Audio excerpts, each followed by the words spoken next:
Hi, gentlemen. Welcome and hello, everyone. I've left it like this for a few moments for a reason. I'm Gav Mack. That's Stephen Cotton. That's Ed Hall. I know we're all like sort of like squeezed in. Yeah, I wondered what was going on then. I almost instantly changed it for you. Feel on edge, man. It is indeed. It is. We're gonna. Well, basically, we have review shows. We do it the way that we normally do it, but today I think we're just going to chat about it anyway. I mean, I've still got the graphics and stuff. I haven't got a table today because you know what? I forgot, frankly. I went for a run and I'm knackered from it. But yes. That's something from yesterday. You don't want to see that. But what you do want to see, and what I'm going to put up, is this message here. There's no room for racism. Not today. Not any day. It's been going on constantly, and I will not stop talking about it. And if you don't like hearing it, you could disappear, because as far as I'm concerned, I couldn't care less, because there's no room for racism in this sport, in life whatsoever. Not today. Not any day. Right then, that's the particulars out the way.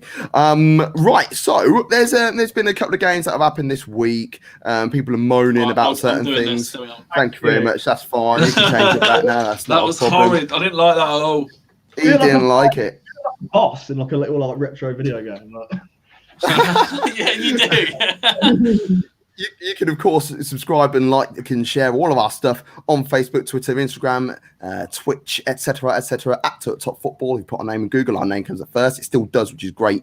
But I want to start off by talking about a ex-Manchester United player who is on course to win the Ballon d'Or, Messi Lingard, who is up and coming. Is a young lad. We all know it. But he bagged a brace the other day against Aston Villa.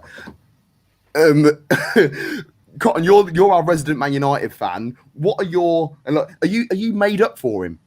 Yeah, I'm happy for him, man. Like we said it on one of the bonus shows we did a few weeks ago I think it might have been the watch along actually, but the fact that Lingard moved on, it's bittersweet, because I really like him, but that kind of shows the ambition now. Like Lingard was good enough to play that role under Van Gaal and a little bit for Mourinho, but like now we've got Bruno, Donny, like there just isn't the room for it. Like we've actually pushed on now, and we're progressing, and we don't need a player like that caliber anymore. Players like, what do you mean? It's world class, mate.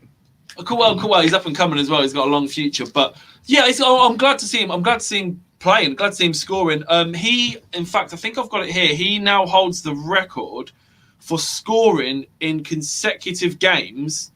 I don't know where it is. Consecutive games, but his last game was something like 192 days ago or something. So he scored in back-to-back games, but not for like half a year. Ed, what do you think?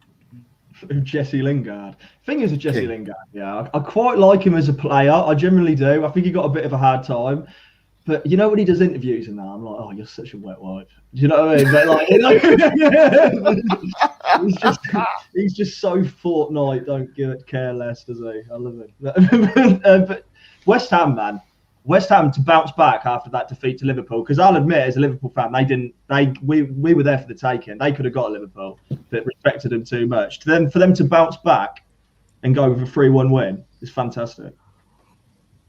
Villa have been doing all right as well, but like, you know, being an Arsenal fan, I'm still, you know, like Cotton will dig me out, and I know he does. He does it every time I mention Martinez, and anytime an Arsenal fan mentions Martinez. But I do miss him. I do miss him just for what he did at the end of last season.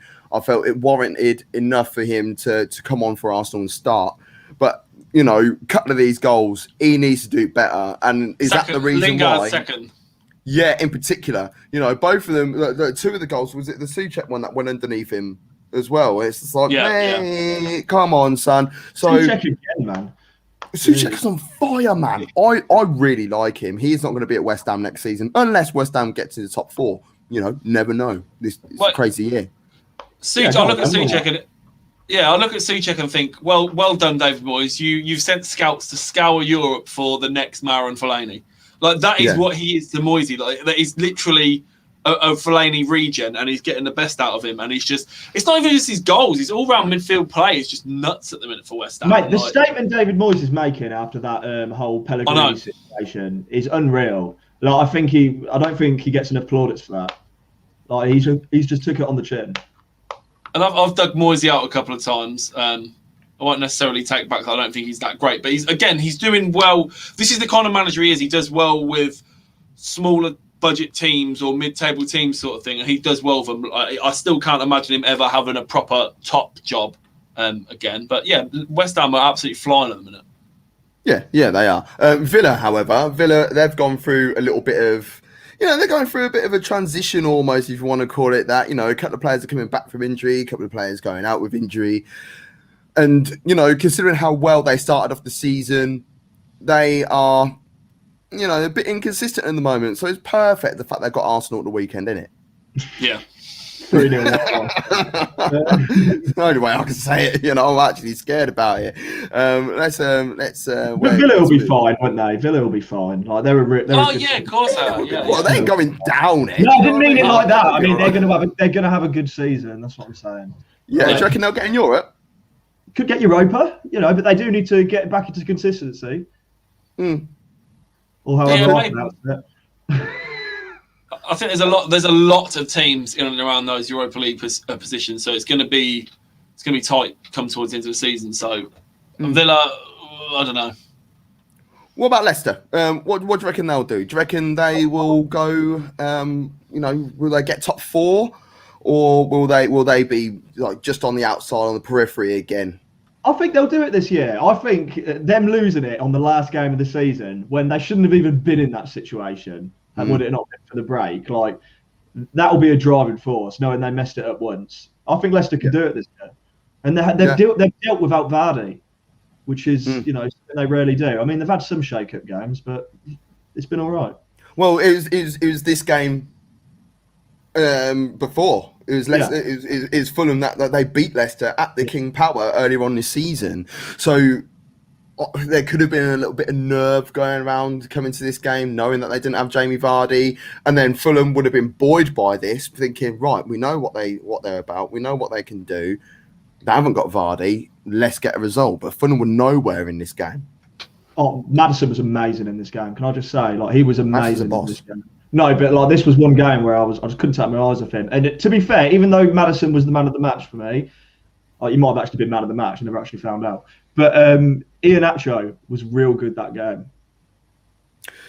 Is that the opposition though? Because do you remember? It's only about 3 years ago, 4 years ago. Not even 4 years ago, was it? When he was still at City and he was scoring a goal this week, and then Rashford was scoring next week, and then it was those two just constantly going forwards, and people were going, "Oh, who's going to be better?" Rashford or Iheanacho. It was something that was going around quite a lot. Yeah, it was fun. It was fun. Yeah. Remember that back in the day? We used to discuss it in pubs. Yeah, it was great time. That was one of those. As soon as City were just willing to sell him off, it was like, there you go, there's your answer. Because if they're willing to just let him go, then that ain't the case, is it? But yeah, this game, Fulham have been really good in the last few weeks, and have been really good defensively and really good as a unit, and they were not in this game. They were all over the shop. Leicester could have had a handful of goals. To be fair, Fulham did have one or two good chances, but I think the one good chance fell, and Schmeichel was a great save, tipped it over the bar. But that was about it. As soon as Leicester got that second goal, it was pretty much done.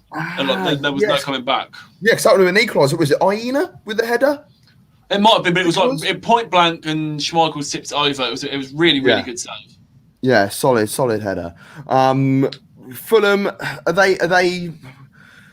Every week we look at what's going on down the bottom of the table, and as every week goes on, football cliche time. There's less games to go, but is there enough about Fulham that could keep them in the Premier League? No, maybe.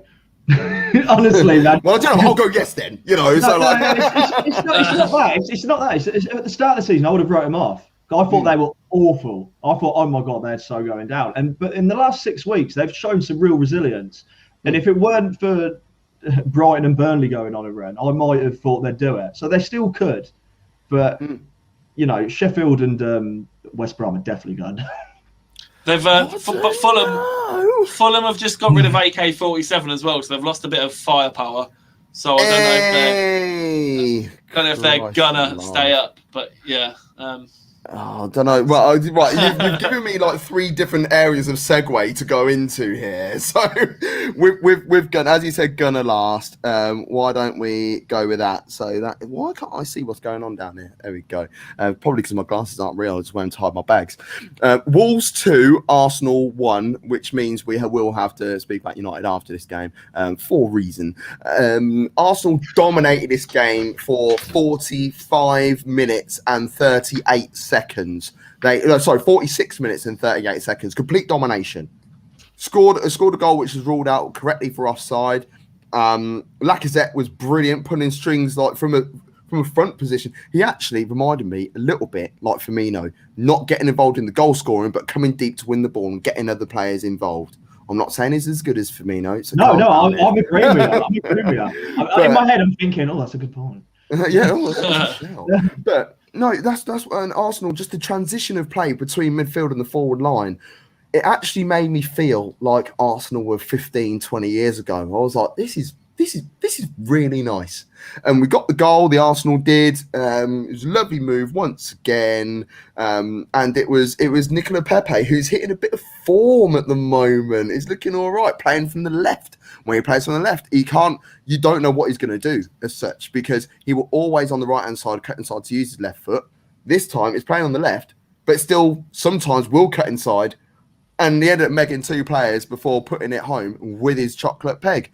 So I'm thinking, this is nice. This is the Arsenal that I want to see. I just finished dinner and I stood up. I was taking my play out because I was like, right, Arsenal got a goal kick. So there's no danger. With 2 minutes on the clock, so it's your fault. I'm gonna go get myself a beer and like have a fag, and then sit down and get ready for the second half. And then the moment of glory where Willian Jose, that is running through on goal. David Luiz is running alongside him. Rob Holding's running there as well, and David Luiz, for me, I don't think it is a pen, personally. But as soon as you give the penalty, you have to give a red card. Because he's giving the referee a reason, because he's sort of ran across him. But it's more Willian Jose's foot getting in contact with David Luiz's knee than the other way around, for me. Yeah, I mean, do you know what? It's like you said, right? First of all, let's clear it up. It's the law. And the law states that it's red card. So for everyone that's talking about double jeopardy and it's the wrong thing, it's actually not. It is the letter of the law. It's if he gives the penalty, he has to give the red card. Does he need to give the penalty? That's the kind of question. I said this to you before we started. Like, I hate this whole, and you see it every single game, whether it's middle of the park or if it's in the penalty area. Players know what they're doing. When a player with pace or someone they know is going to get away from them, players instantly do that thing. Hands go straight up in the air. That's like when you see a child pretending they're not doing something, you know they're up to something. Spotify listeners. Yeah, Stephen so Cotton has currently got his arms in the air. And they go up and they stay there. But yeah, as soon as you put your hands up and then you run diagonally across the back of the defender, we all know what you're doing. Whether you're trying to make the contact, whether you want to make contact, whether you're trying to put him off balance, players do that to get that clip on the back of the heel. And while they've got their hands in the air, they can say, "Oh, ref, look, I was trying to get past him without touching him." Luis hasn't intentionally touched the player, but he's touched the player. With his movement of going across the back of him, he has touched the player. There's contact. And like you've said, there is no intent in this rule. You either take him down, or he either goes down or he doesn't. And it's a soft one, but if your team is, you've got to look at it the other way. If your team was on the end of that, are you telling me Arsenal fans wouldn't want a penalty and a Wolves red card? Exactly. So that's what I could sit here and be as angry as I want to be, and I was so angry I actually gave myself a headache on Tuesday. But at the end of the day, it is what it is. Got Villa at the weekend, but the winning goal came from Moutinho, Xiaomu, who I've always loved. With what a strike! That I'm glad there weren't any more goals in that game, because that is the type of goal that you want to win a game with. Yeah. You know what I mean? So, yeah. But hold on, I think the thing as well is like, I know it did change the game slightly, getting a player sent off on a penalty, right? But then Arsenal just go into complete self-destruct mode and just do stupid things like suddenly the football went out of the window. And then, like, what's the last thing you need? And hold on, before we even get there, how many times, Gav, have we had this conversation about how much of a liability David Luiz is? Like, oh, yeah. I know his third red card in the league for Arsenal. I think it's his fourth in total. His reputation might precede him or whatnot, but, like, let's not be surprised if it's David Luiz. But he did it at Chelsea, and he's done it for... I think he's never done it for Brazil, as far as I'm concerned. But he's done it for Chelsea. He did it at PSG. He did it when he came back to Chelsea and was doing it at Arsenal. So how can you not know what he's going to expect? Since making his Premier League debut for Arsenal, David Luiz has received more red cards and conceded more penalties than any other player in the competition, which is 3 red cards and 6 penalties. Right. So when you've just had the game turn on you because you've had a player sent off and right, let's dig in, lads. Let's try and get this game back. Nope, let's come 30 yards out of our goal and punch a ball out for a throw-in. Solid move there from Bernd Leno. Like, I thought it's just... No, you didn't. He swats the ball away like that. Come on. That was so easy. But what is going through his head? Like, so that's the thing. When Arsenal fans want to just blame the referee because you've lost the game, like, I know it's upsetting, and I know it's and we'll get onto that in a minute. But there was other situations in that game where you've let yourself, like, you should have been 2 or 3 up before the sending off anyway. Like, it should have been, yeah, exactly. Hit the ball 3 times. Yeah, but yeah, goal disallowed and bagged. So, yeah. I mean, Wolves, they needed this. They've been on a really, really poor run, man. Really awful time they've had recently. Awful time. And I think we said it on one of the bonus shows as well, that you can't even just put this down to no Raul Jimenez either. They're not creating anything. They're not defending well. They're not doing anything like the Wolves that used to last season and the start of this season's sort of. But no Raul Jimenez isn't an excuse. Yeah. Oh, yeah, I'm not buying that either. Not buying that. It was for a little bit. Well, the first few weeks afterwards, I'd say. Yeah, about a week or two, there was like crosses and stuff where you thought, Jimenez is on the end of that. Yeah. But now there's no excuse for that. I do not buy it. Manchester United 9. Oh, I love doing that as well, by the way. Or having to write out the number. Yeah, they do it on the telly, so, why don't we do it as well? Manchester United 9, Southampton 0, equaling the record highest victory, in the Premier League. Manchester United doing it for a second time, and Southampton doing it for a second time as well. Well done, Southampton. I actually tried to write out the ticker tape along the bottom in the same vein as I did the previous game, but I ran out of characters. Oh, wow. Because you can only have 200 characters. So I couldn't even put I couldn't even put their names. I couldn't even put their full names in there. But is this game blemished because, Southampton were playing with 10 men after just 76 seconds? And so they should have been. This game they should have been, man. Like, that tackle is just, like, okay. You call it a tackle? That's I was going to say, I was about to say, I'm giving the guy a little bit of leeway. First game in the Prem, wants to make an impression. And yes, he did all over McTominay's thigh. Like, it's one of the worst I've seen in a long, long time, man. Like, as far as I've been arrested for less. Yeah, like, do you know what? The pictures don't even do it justice. The full speed of that challenge is just absolutely sickening. I mean, you got no complaints. Hasenhüttl stood there with his hands up, like, mate, like, what have you just done to us? You saying that does it not count? We'll go back to the footballing side of it and the goals and stuff in a minute. But honestly, I don't know if you watched the coverage on BT afterwards.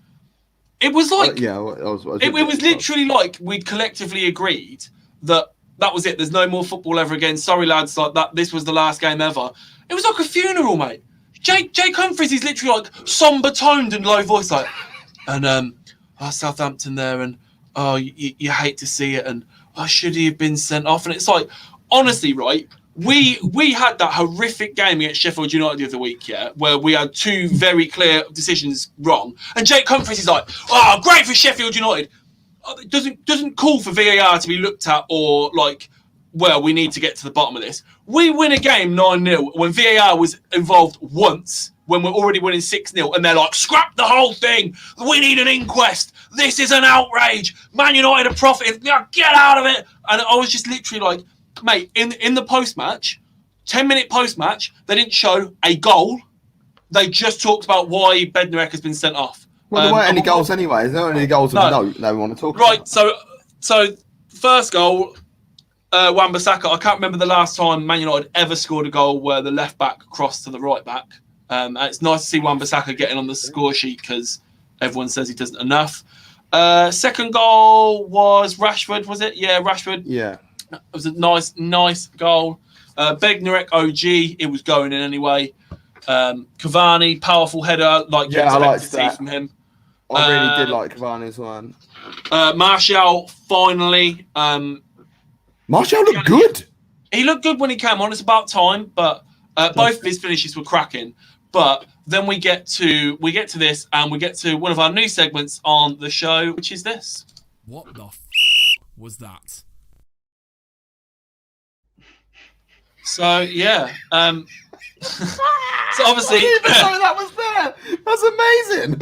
So the incident in question, obviously, that everyone has been talking about, doesn't care that we won 9-0, doesn't care that we won a game of football. It doesn't count. Technically, we get a 3-0 loss because Bednarek got sent off for a perceived foul. Whoa. We've got one before that. What the was that? Oh, yeah, Che Adams. Yeah, I forgot. No, mate, sorry, I forgot about it because all anyone's ever talking about is why Man United won the game because Bednarek got sent off. Yeah, it's tight, man. Do you know what, right? It's going to sound like I'm just because I'm a United fan. When they actually drew the line on Che Adams, yeah, from the perspective, he is like a gnat's bollock. Hold on, no. When they do the red line, Gav, it's done on angling software, right? Us at home might go, oh, that's not the right angle, but it is. The issue with it is he wouldn't have been offside, I don't think, when the ball was played, because I sent the picture to you. Oh, God, yeah. The still image they use on the screen, that they're drawing the lines across and stuff, the ball coming off of Armstrong's foot looks like Sonic when you hold down and tap B and do that power-up. The ball is about... You carry on talking. I think I might be able to. The ball is about 4 inches long on the screen and a blur, and it's like you can't be certain that the point of impact for the pass was when Adams was offside. Like you could literally, if you could knock that back, if you could literally do like 1,000 frames a second and you could just skip back a few, there would be an image where Che Adams is onside and the ball is still at Armstrong's foot or Ward-Prowse's foot, or whoever took the free kick. So it's not necessarily was Adams offside. It's there can't be technology that fine for decisions like that when you can't even tell when the ball's been played. I can record better stuff off my phone. It's mad. And that's what kills me. I'm just going to try and find the image of that quickly and stick that on because do you want me to WhatsApp you it again? No, I've got it here. There it is. Oh my God. Yeah. It is shocking. And I don't know where the red line version is of this, but I do have alternative there as well. So get it up. Get it up. Speak amongst yourselves, guys. Speak amongst yourselves. Yeah. Talk about Bednarek. It's rough, man. Martial's already going down, but the player clips him on the way down. I particularly couldn't have even cared because it was 6-0. I think it's a little bit naughty of Martial at 6-0 to try and go down and win a penalty, but he's anticipating the con. What would you have said at 0-0 if that happened? At 0-0, I'd have kept my mouth shut because I'd have wanted the penalty because. I mean, but we can all sit here, yeah, and we can all confidently say that. I would. We could ask 100 people, like, and okay, maybe 3. Family fortunes. Maybe 3%. If you said it's 0-0, would you like your player to dive and win a penalty and get someone sent off, even if you know it's a dive? There'd be a few football purists that'd be like, nope, not, and then I'd be like, yeah, go on then. I don't care. Like everyone does it. Every team does it. How many times have you had like decisions go against your team like that? So, but I think it's a bit naughty at 6-0 to be doing it. Yeah. Bednarek clips him. Right. There is. Bednarek does clip him, but he's already on his way down. Yeah, I know. So this is why this is perfect. That VAR, not VAR, because this is a perfect situation for a case of overturning it. But I want to know what the referee on the day was thinking when he saw that. Mark Dane, your old pal. Well, the thing is, do you know what? Yeah, I thought I was imagining this, but I saw loads of people moaning about it afterwards. He looks at the monitor, right, and he's looking at it for about 2 or 3 minutes, and he turns around and goes, and like shakes his head and goes, I don't know. Yeah. And then it's like, what do you mean you don't know? But then, okay, if what everyone's getting their panties in a twist and not forgetting, it's the VAR was clear and obvious, right? We've all looked at that replay, yeah. Every different angle, he's touched him. He's already going down first. The pundits in the studio were split. Well, he has fouled him. So if none of us can make up our minds again, Mike Dean's literally there in a pressure situation. If he can't see that he's made a clear and obvious error because he can see him touching him, then it still has to stand. So he still has to go. Yeah, it still has to be a penalty, but it's a shame that he got sent off. Let's go back to the image. This is the ball being played. I would normally have it on the whole thing. Sorry, Ed, your face is in, and you're going to see me in cotton. But yeah, what is that? And then lines. But that's what I mean. Sorry. The issue VAR looking stronger. The issue is with that, like I said, with Che Adams is a millimetre offside, but would he have been offside before the ball was played? I do just want to moan even more with the VAR thing, especially with the David Luiz and this Bednarek one. Fans do play fast and loose with VAR depending on how it affects their team, because everyone recently has been clamouring, saying, scrap the software, let the referee be accountable, let the referee make the decisions. The referee makes the decisions. This is bollocks. We want a computer looking at this. And it's like, okay, so yeah, you can't, because it's against your team now, suddenly want less or more technology. It has to be one or the other. Time for challenge flags. I don't want someone in Stockley Park trying to make a decision for me who could be refereeing my game on Saturday. I don't want that. How many cameras are there at every Sky game, every BT game, every TV game as a whole? There are cameras all over the place. You can pick whatever angle you want. Literally. So from now on, if I like VAR, video assistant referee, you are helping me out. I want to say, right, okay, well, I think that's a foul. And it could be, do you know what? I reckon that's a throw-in. I reckon that was a throw-in to me down there. I've got 2 opportunities. I've got 2 flags. And I'll throw my flag. And after that play is finished, until the ball goes out of play next, that's when I, as a referee, whatever, can go back and have a look at the screen. And then we have a look and be like, yeah, okay, yeah, I agree with you. You get your challenge back. Or, no, I don't agree with you. You've lost your challenge. You get 2 flags. You can have them at any point during the game, and the clock stops. None of this. We're gonna just, we just want to buy some time, so we're gonna use a flag. Nah, the clock will stop full on. So you can't waste time at the end of the game just to put a bullshit challenge in there to try and antagonize the opposition. I think it's I love my NFL. It works in the NFL because you don't just get frivolous challenges, but you also get referees that all are in full understanding of the rules and of the laws at that time. So it needs a proper overview. I don't think the laws need to change, if I'm honest. I really don't think they do. I think it just needs to make sure that all the referees are in full agreement of the interpretation rather than an opinion of what their interpretation means. And then the managers should be allowed to have some form of challenge and get through it that way. I think what's upset everyone as well is obviously they've not overturned the Luiz decision, which for me is right because it wasn't a mistake. because it wasn't intentional, but by the letter of the law, it is what it is. The Bednarek one, what's upset everyone is that they've got it wrong on field with VAR and then overturned it. And like, part of me is just like, but isn't this what you want? Isn't this what, like, it is sort of trial and error, but we've said this before, but like, okay, so that was the right decision.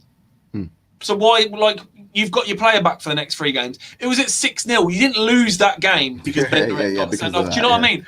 And it's just, again, where you can't have, like, you can't be for and then suddenly against it when it goes your way. Like, or we get Southampton had a bad week with it. Don't get me wrong, especially with the Villa game. But also another thing with, it's really not good enough with the PGMOL or whatever it is coming out and saying soz the next day, mate. After the Sheffield United game, and it literally is like that as well. They did. Here's an official statement from the PGMOL. Soz, lads, mate. Literally. But those were 2 decisions that could have been VAR'd and weren't. And coming out the next day and saying, "Sorry, we got it wrong." That, like I said, sorry, it's Eddie, literally you've got the archives out. I'd like to make a statement. But it is, Gav. It's like you saying, it's like me saying to you, yeah. It's like, oh, your favourite artist in the world's J. Cole, and it's like, oh, J. Cole. Oh, I had 2 spare tickets to his gig last week. Oh, you could have come with me. It doesn't help you a week later. Yeah. It's a bit late now, isn't it? When the game 5 times anyway, so it doesn't bother me if I miss it. When the game's gone, there's no point in turning around and going, "Oh, yikes! You're gonna love this one, Ollie." Like, I just know you're gonna laugh because you've got the opportunity to have a look at it there and then. So it's like, and it's not just me as a referee; it's also him as a referee who's in a frigging office with a couple of his other ref pals, as well as the 4th official and the 2 officials, the 2 assistant referees as well. So you've got 6 referees looking at the same thing, and they turn around and go, "Oh, What if a manager got sacked from that game?" Yeah, innit? You know what I mean? What if that was like Lampard's last game, and then it's like, yeah, we messed that up. Do you know what? Yeah, I got so, like, I like Chris Wilder, but he made a comment after that game when they were asked about both goals and how shady they were, and he was like, about time we got a bit of luck, and it's like, but it isn't like swings and roundabouts, man. It shouldn't be, well, you got one the other week, so we should have one now. Speak though, innit? It's like, well, so it's against us, you know, because Arsenal have been involved in a couple of situations. Mane with his elbow on Tierney, you know, how was that not seen? We had the Trent Alexander-Arnold studs on one of our players as well at the Arsenal as well. You know, so, you know, there's been a few that Arsenal have been involved in. Yeah. So I understand why they feel aggrieved, but it's not some conspiracy theory against Arsenal, and I don't buy it. It does my freaking exactly head that. Because I literally said to someone that said something about that. Like, unfortunately, like, because you can put still images next to each other and say, why was this a penalty and why wasn't this a penalty? Like, context of the game. Watch it in real time. Watch it in real time. Watch the speed of the game. Look at the situation. Yeah, not just this one, but the Bruno one with the stamp on the back of whoever's heel the other day. When we were doing the watch along, when we were doing a watch along, I even said, "Oof, I'm surprised they're not looking at that." I am quite surprised, or maybe they did and they just didn't. Yeah, but see, I think they did actually. You said that. Yeah, you said that, and I looked at it. I was like, in real time, I was like, that's not bad. Yeah, exactly. You know, but then you watch it again. You watch the still. It's like that could break his leg. But the problem is, every single team in the league can build that big archive Ed's got there. Every team in the league this year could build an archive of still images of things that were given against them and things that weren't given for them. We can all do it. The officiating's been awful for everyone. And again, it's not a merry-go-round, and it's not, well, you got a penalty last week that shouldn't have been, so we're going to get one this week. It shouldn't be that way.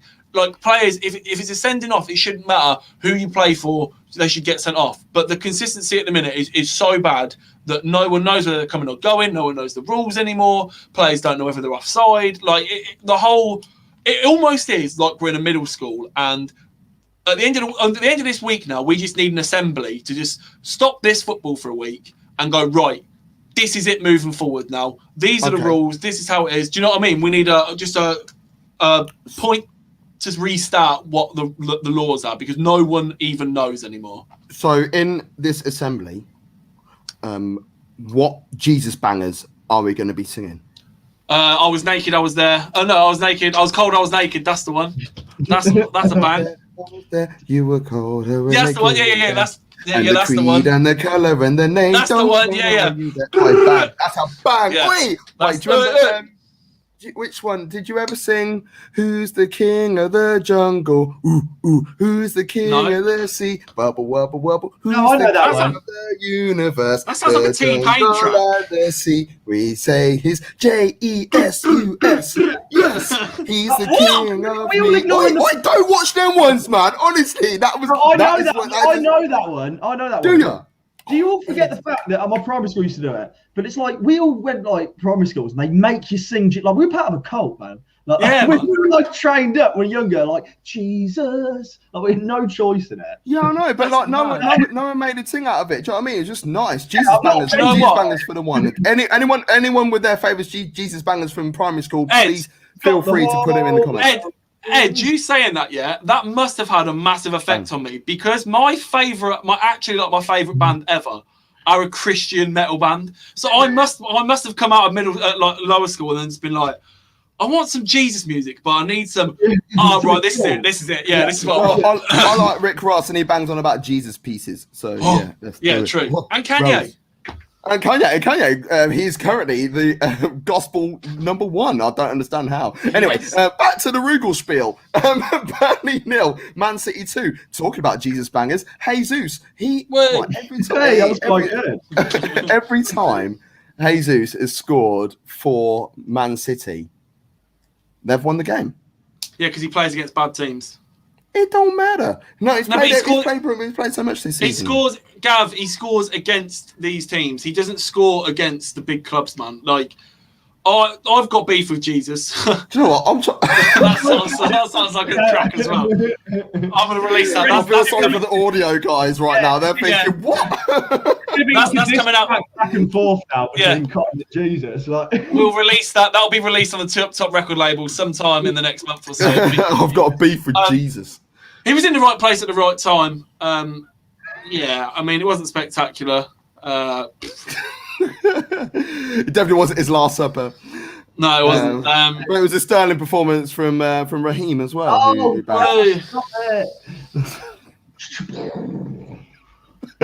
Yeah, Burnley. Next game. Burnley hold on. City just steamrolling, aren't they? They're proper just.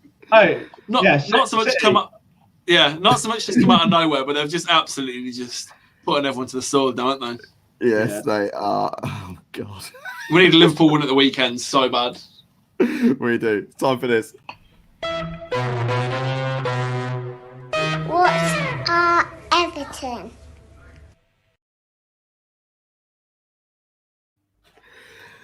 They won. This was a good game of football as well. Brilliant game of football. Brilliant game.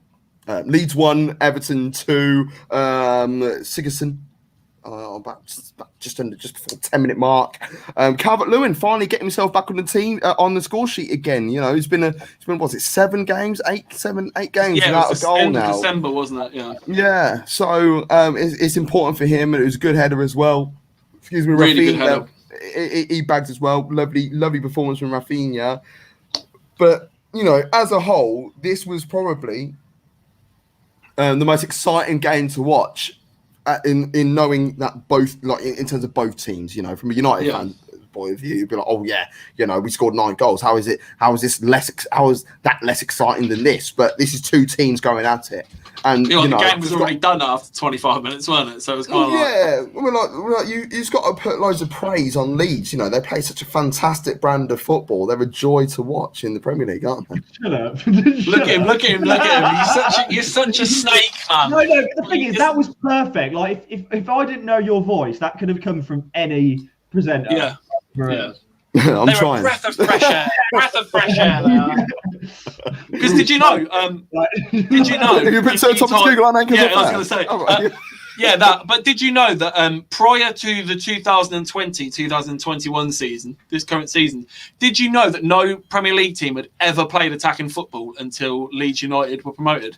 Little facts for you there. That's to be fair, I've actually got straight from up to that one is. Do you know what? I've actually got something slightly better than that, and it's actually got a bit of substance because Everton, this is only their fourth win. It's only their fourth win in over a century at Ellen Road. That's quite impressive, guys. It is, yeah, it is. Carlo Ancelotti working his magic. Fur Cottons. Yeah. That's their fourth. Yeah, but they haven't played Leeds in about 100 years. That's like one of those horrible stats where it's like Gareth Bale scores for Tottenham for the first time in 900 days. Oh my God, the one they put up in the FA Cup when he bagged in the FA Cup. It's like, this is the first FA Cup goal in 9 years. It's like, he hasn't been ever like this. Yeah, it's just, Walcott's crap. Yeah, Walcott's was really bad. His first goal for Southampton in 9 years. 16 years. 16 years, wasn't it? It's like, he's not been there. Leeds, to be honest, before they went on their obviously monster run, which is going to get them to the Champions League, made it, they made life hard for themselves before that, didn't they? Which, could have got them involved in a bit of a relegation scrap. Yeah, they've not had a very good run recently. It was ever since, what's her name, came out and said they only got promoted through COVID, and the Leeds fans went mental. They went on like a 5-game winless run, sort of thing. Yeah, it's sort of like vindicated, didn't it? Like Carragher's back on the telly now because Leeds, shit. But no, Leeds have been playing great football. I'm not just trying to. I'll tell you what, a cracking game as well. Patrick Bamford had another great game. I hope both of you are ready because I hope you've seen all the talk this week about taking them to the Euros. What? Talks what? No, this doesn't fit me. This doesn't fit me. This is Gav. Mate, bare pundits calling. Which one's you then? No, I said Euros. You said call up. No, I didn't. You said Euros. I said if he gets the golden boot. That's what I said. Yeah. I need to go back and listen to that because Gav, you're in trouble, mate. All three of us. I said shirt. I'm all right. Your kids can live with me for a bit until you get back. Sound, appreciate it. Because Calvert-Lewin's just gone for a dry spell while Bamford's just been bagging goals and getting assists. And plus, if Gareth Southgate wants to play a system where we just use Kane up top and then we want to swap him out, Bamford can kind of go in there as like a. I'm hoping, he's 28 years old. I'm hoping that is sailed. Let me have a look at Patrick Bamford while you're talking. I'll need to confirm this. Oh God, We've got our statistician. Oh, I can't even say it. Statistician. Statman. We've got a statman head. He's a stat man. No. What? Was it on my face? What? On what? No, because I just clicked back. I thought you got some fucking stat up. Oh no! We thought you were about to go get some mad things out. But there's another striker who could get an England shout, who has already been part of it so far, and that's Callum Wilson, and he got an assist despite them losing 2-1 against Palace. They were 1-0 up after just 2 minutes. John Joe Shelby. And then Riedewald, who I dug out a couple of years back. But to be fair, he was playing left back quite a lot when I did dig him out. He's playing a lot more in a midfield position, which is a midfielder. He came through the Ajax Academy. He knows how to play football, let's be real. He bagged and so did our Cahill, Gary Cahill, who is 62 years old now. Yes, that Riedewald strike, right? First time you see it, it's like, ooh, and then it's one of those horrible things when they show the reverse angle and it takes a deflection. It was still a nice strike, but just the deflection, it's like, it was so close to being such a good goal, and now it's just like it's goal. It's goal. Cahill's header is the thumping kind of header that you want to see your big lanky centre back making it like the near post. Like everyone's corner should be like that. Cracking header. I feel sorry for Steve. I say this every week. I feel sorry for Steve Bruce. Well, they since he made that statement about 2 or 3 weeks ago when he said, "Right, I'm going to play it my way now." They've played good football. They've got a win or two. Why wasn't he playing his way for the year and a half, 2 years beforehand? Because I'm assuming he was told to play a certain style with certain players involved. By who? Mike Ashley.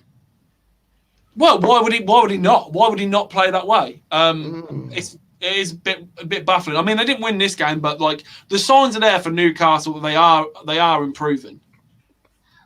Yeah, and like Callum Wilson is a top striker. It was his assist for John Joe Shelby, and then they've got Joe Willock from Arsenal, so like maybe he'll be able to help out a little bit in terms of an attacking point of view.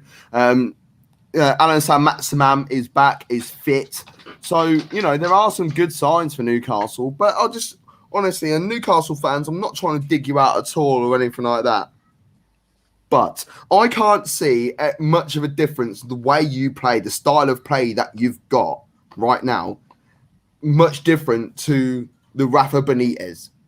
And this is someone who watches you neutrally as well. So I'll watch your games, Newcastle fans, and I'm thinking, right, okay, this, that, and the other. Sometimes you can argue about team selection and all that sort of stuff. Fully understand that. However, the team ain't that much different. It's not that much different to when Rafa was there. So what did Rafa do so damn good, which is, streets clear better than Steve Bruce? Because Rafa Benitez, I'll tell you what, Rafa Benitez has been a world-class manager. I was going to say he's won the Champions League, isn't he? Yes. So you're basing it on what Rafa has on his CV. Comes with of course I am, because it comes with that like aura, which he earns, and Newcastle fans would have loved that. And then you took it away from him, and they've got Steve Bruce who's come in, and I agree with you both that he's got exactly the same. He just gets hard done by. But the fact of the matter is, they've got rid of Rafa. He's come into these players, and he's playing the same football as Rafa did. He didn't introduce something new. He hasn't evolved what Rafa Benitez did. That's why I feel like they might be increasingly frustrated. But I do get that Steve Bruce has been just as good as Rafa. Yeah. Like literally, Gav, to answer your question, when you say what has your question, when you say what has Rafa got that Steve Bruce hasn't got, and the answer is a Champions League winners medal. That's it. No, a continental name. Yeah, that's it, man. If this is Stefan Bruccini. Well, to be fair to Benitez, he has won like La Liga. No, of course he has. No, what do you with Newcastle though? He got them promoted when they should have been promoted anyway. To be fair, he's won the Championship and the Champions League. Yeah, exactly. Gaffers could turn around and say they've done that. Yeah, that's cool. Gav, you're right. If it was Stefan Brusovic and he won the league at Mainz, the Bundesliga 2 with Mainz, then everyone would be clamouring for him. But because it's Steve Bruce and he likes pies, he's stuck in the Liverpool. I just love that. We go to Mainz and we'll talk about why more than likely in a second. Because Jurgen Klopp got Mainz promoted. That's something to gas about, right? But Jurgen Klopp also got Mainz relegated. Yeah. And that's why Tuchel's the guy. He got them promoted and they got them into Europe. Yeah, that's what I'm talking about. Honestly, before we carry on with that, you do understand that when you get someone promoted for the first time and then you get 2 11th place finishes, I bet you Mainz grew like financially sound. Oh yeah, of course. What about when they got into Europe? That's not the point. I don't care about who made the most money. I'm saying is when Mainz get relegated to the second division, they're going to be much more equipped to come straight back up. Yeah. I've got all this money. I don't care about money. I don't care about money. I do it for the love, baby. Talking about Mainz, the gaffer there was Jurgen Klopp. What's going on at Liverpool, Ed? Gav, I told you in my contract, if I was to come back on this show, we would talk about Tottenham and West Ham. Cotton didn't countersign that contract, so until that point, it's on the corner for you. You can bubble together. Yeah, sorry, I've been busy. Cotton's been too busy making things like this. What the was that? He didn't sleep for 48 hours. I was saying 2 weeks work, that was. I'm not even furloughed anymore. I'm not even furloughed. I could have gone back to work, but I was like, right, I'm making this 3-second video. I'm going to have to take another 2 weeks. I've got the timesheet anyway. If you check your email address, Cotton, you'll be able to see I've signed that off. I've signed that off, but I ain't signed off your new contract here. So what's happening with Liverpool? I'll be honest with you. I'll just quickly gloss over the fact that after the back-to-back wins with Tottenham and West Ham, 2 away games after having such a poor away record, I was feeling quite good. And, even with that goal from Shaqiri to Salah, that second goal against West Ham, do you know what I mean? I was looking at And I watch us play, and I think, we're still that good team. You know what I mean? Like we can be fantastic at times, but we do look not physically but also mentally drained. Because the fact is, at the end of that game, Andy Robertson and Jurgen Klopp said we're not in a title race, and it wasn't like downgrading. Like, that's not Liverpool. Liverpool have never been like that under Klopp. I think they're just tired. But yeah, I think the problem is that when our attackers don't score, we don't have the defence in line to repent that one chance a game a team gets. And Brighton had more than one chance, by the way. Brighton were good. Brighton looked all right. They did. I'm not saying it was like a one chance rob or anything, but the thing is, we were always at risk of losing that game while the front three weren't firing. I know Mane weren't playing, but still, we're losing somebody in the midfield because Shaqiri walks. He just walks, but he does something really cool. So you gloss over the fact that there's no engine in the midfield. Do you reckon that's what's been? I agree with you, Ed, on that with Shaqiri. And do you think this is why he's never been able to make it at top clubs before? Because he's been around. He was a winger before who'd just kind of walk. Like how Messi gets away with it now because he's like 30-odd, but he has been one of the best players of all time. So he can get away with it. Shaqiri still spray. Yeah, Shaqiri won't do that. So Shaqiri will just wait for the ball to be pinged to him so he can do something cool. But it's like Ozil at times. You're playing against 10 men. But he gets covered a lot more than he did at Stoke. But I did question during the game, and I did put a tweet out about it. Because McManaman was on commentary absolutely crying because Liverpool weren't winning. He's probably one of the worst biased commentators. It's horrible to listen to. But they were literally just saying, and I know it's true, but they were like, they're desperate to get Henderson in that midfield. They're suffering tonight because Henderson's not in the midfield. Henderson. You've just signed 2 centre-backs, right? One has literally been played like every game for Schalke. I know it might be a different system. Bar 5 when he spat at my man. Could I just say we would have played Kabak, but he wasn't eligible to play. That's fine, but you also what about So Ben Davies.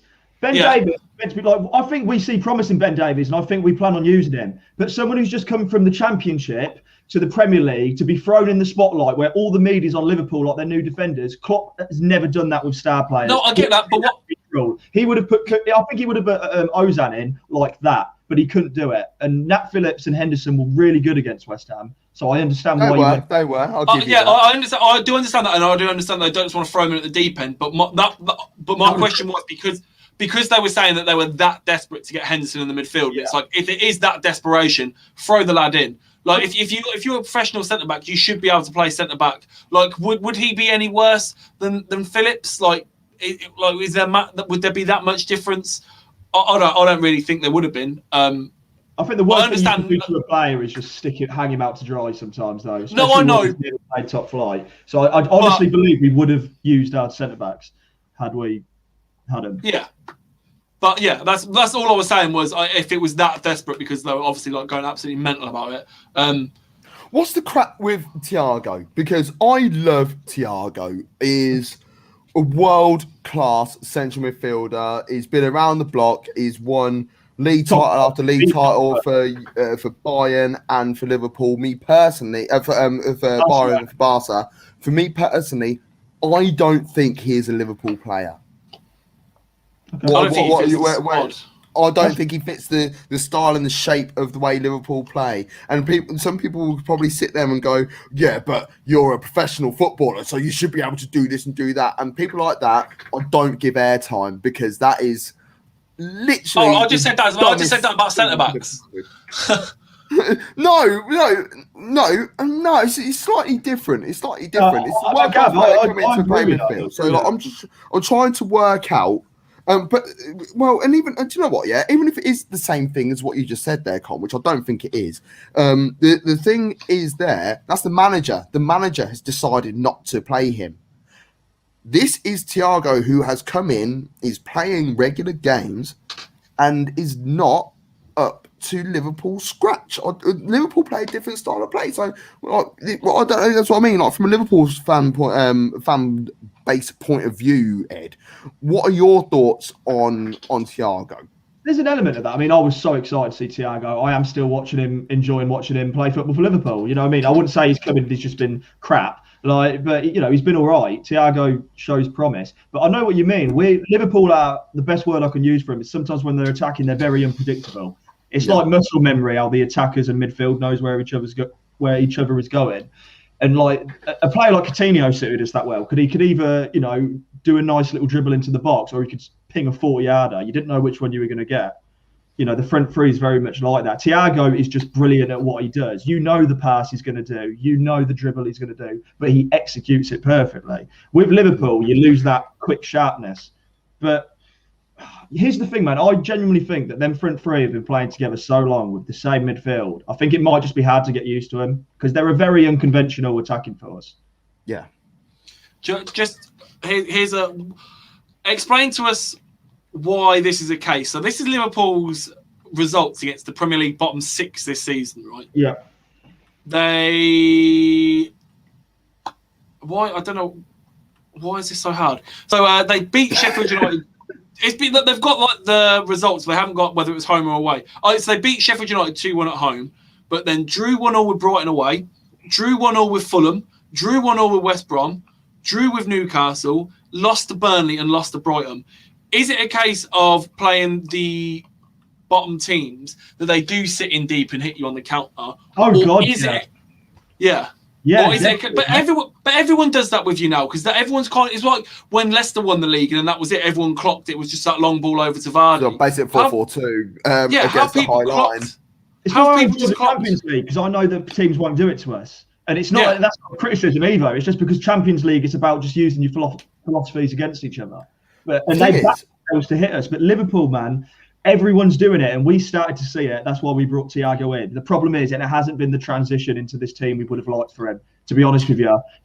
We are struggling to break down teams, and a big part of that's our midfield. If it was Thiago, Fabinho, Henderson, that'd be old Genie rotating the four of them to keep them fit. That'd be a solid midfield who might be able to break it down. It is a solid midfield, 100%. But if we got to look at this, and like, how many years have Liverpool done this? Liverpool have done this 4 years. We're going back to the early 2000s up until before Klopp turned up. So 15-year period, you call it that, right? You're on about losing against the lower teams because that'll be true. Yeah. It's like, right, okay, we're going to play against United, we'll beat them. We'll play against Arsenal, we'll beat them. We'll play against Chelsea, we'll beat them. We'll play against Spurs, we'll beat them. Play against whoever at the top, we'll beat them. Oh, Swansea. Oh, we lost. Oh, yeah. Burnley. We lost. Oh, Palace. Leave it out. But to be fair, this is probably the first time under Klopp this has happened because he did come and change that for us. Yeah. But I think every team does go through that, so it's easy to draw some similarities. But I think top 4 for Liverpool this year would be good. Have a good run in the Champions League. We've added players to a Champions winning squad. Just get everyone recovered, get everyone back fit, get our strongest 11 out there, and maybe add some more quality. We'll be challenging for the title next year easy. But you've got to get top 4 though.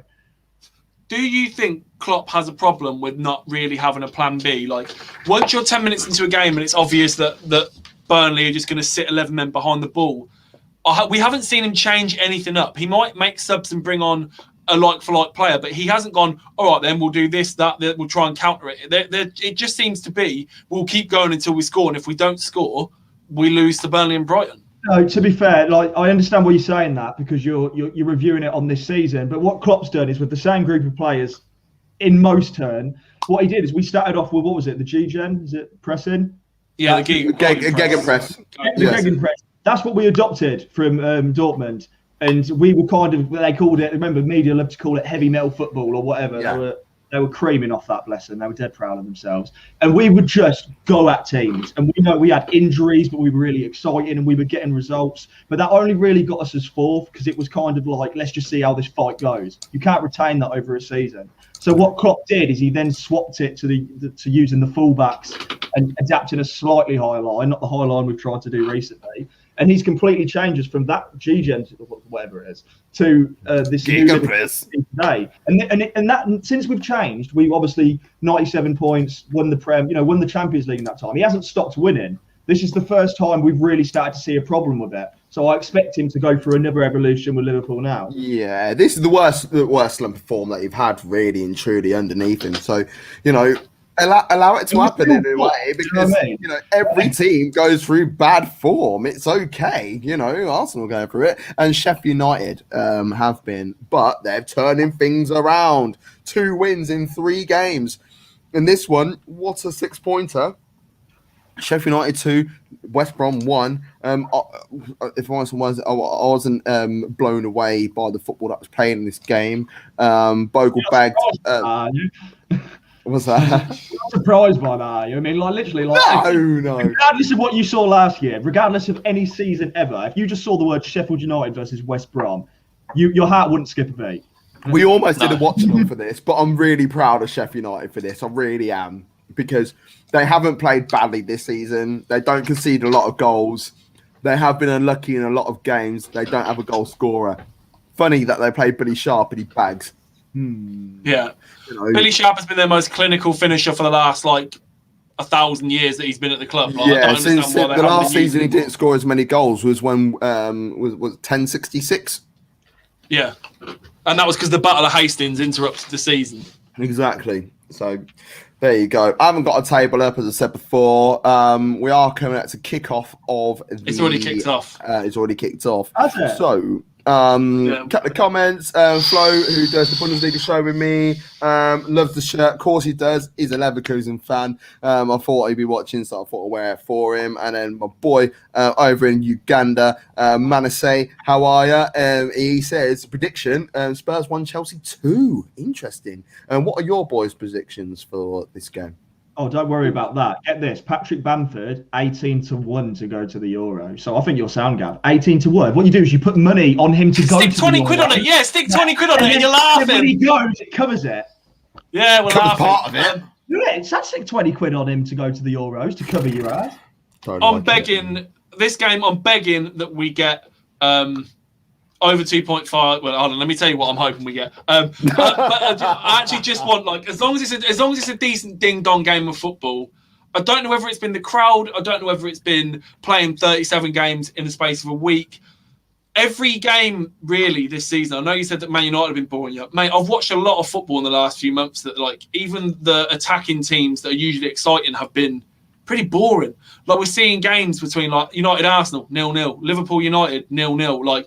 These games that you want ding dong affairs with red cards and karate kicks, and it's just been a bit of a damp squib. So I'm just hoping we get something. It's because they mean too much nowadays. You'd rather just not lose. Yeah. Well, we said, it's every game is the first group game of a World Cup stage. Nobody wants to be the first one to blink, and it's just that is what it is, isn't it? I do believe that Timo Werner is going to bang. I think he's going to come good. I do. In this game, Chelsea versus Tottenham. Who started? Is Alderweireld playing? Because they've needed him back, man.